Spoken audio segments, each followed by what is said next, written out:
Inilah kisah yang jauh sebelum jenderang perang Kurukshetra ditabuh, kisah tentang seorang raja bijaksana, seorang dewi sungai yang misterius, dan seorang pangeran yang memanggul takdir paling mengerikan. Di Hastinapura yang megah, bertahta Prabu Santanu, seorang raja yang dicintai, namun hatinya dilanda kekosongan. Suatu hari, di tepi sungai suci, Santanu bertemu dengan manifestasi keindahan yang sempurna, seorang wanita yang memancarkan aura surgawi, Dewi Gangga. Cinta Santanu seketika membakar, melupakan segala logika. Ia memohon Gangga untuk menjadi ratunya. Gangga setuju, namun dengan satu syarat yang mengerikan, sebuah fakta yang tak boleh dilanggar seumur hidup.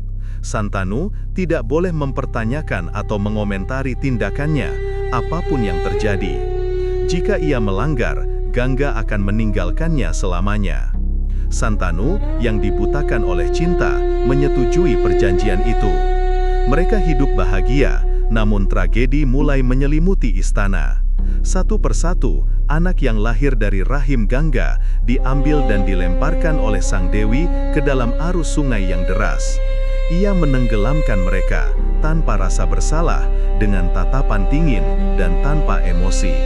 Satu anak, dua anak, hingga 7 orang putra tewas di tangan ibu mereka sendiri.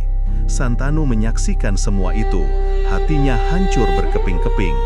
Sumpah yang mengikatnya mencekik suaranya, memaksanya diam di tengah kegilaan yang tak terbayangkan.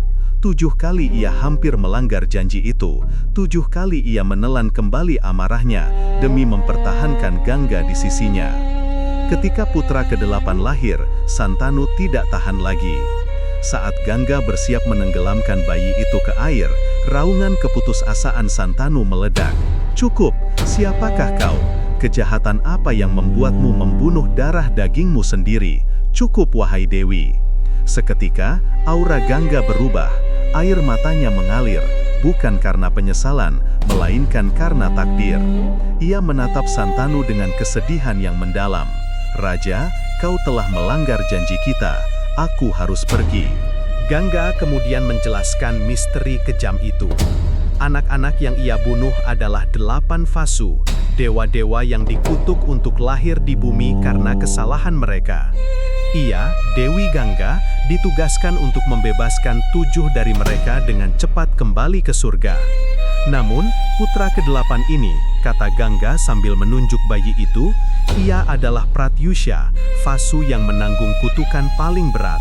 Ia harus hidup lama di bumi, seorang pria yang saleh dan terpelajar, namun tidak pernah menikmati kesenangan duniawi. Bayi itu selamat. Sebelum menghilang ke dalam arus sungai, Gangga memberinya nama Dewa Brata. Ia membawa Dewa Brata bersamanya untuk dididik di alam surga, diasuh oleh para risi terhebat, termasuk para Syurama. Bertahun-tahun berlalu, Santanu kembali ke Hastinapura, diliputi penyesalan dan kesepian.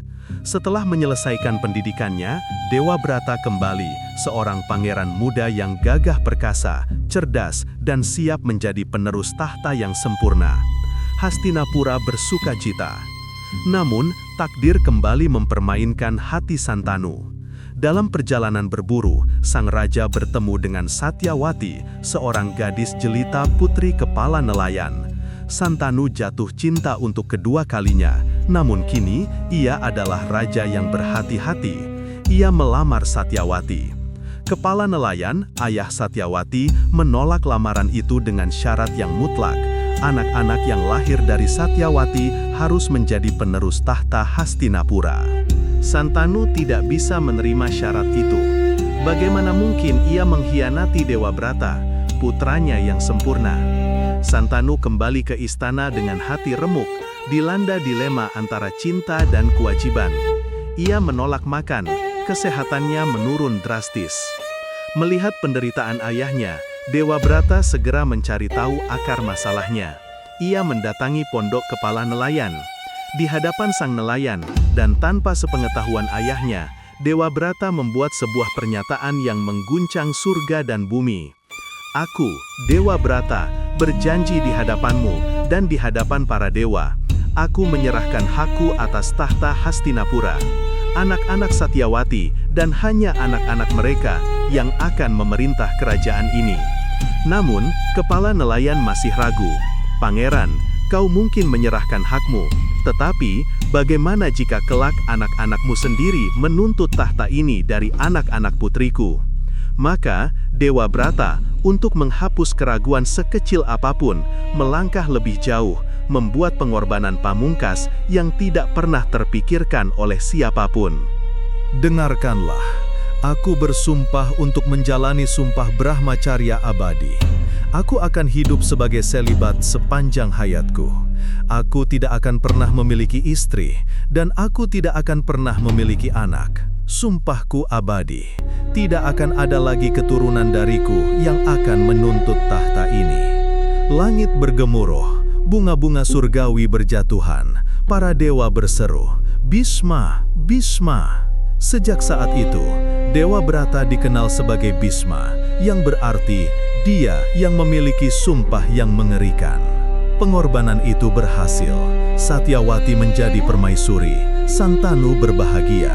Namun, sumpah Bhisma yang dimaksudkan untuk menciptakan kebahagiaan justru menciptakan kekosongan besar. Bhisma yang tak tertandingi menjadi pelindung tahta, namun tanpa pewaris pribadinya, garis keturunan Hastinapura menjadi lemah, menciptakan celah bagi persaingan, kecemburuan, dan kebencian yang akhirnya ribuan tahun kemudian memicu Perang Mahabharata.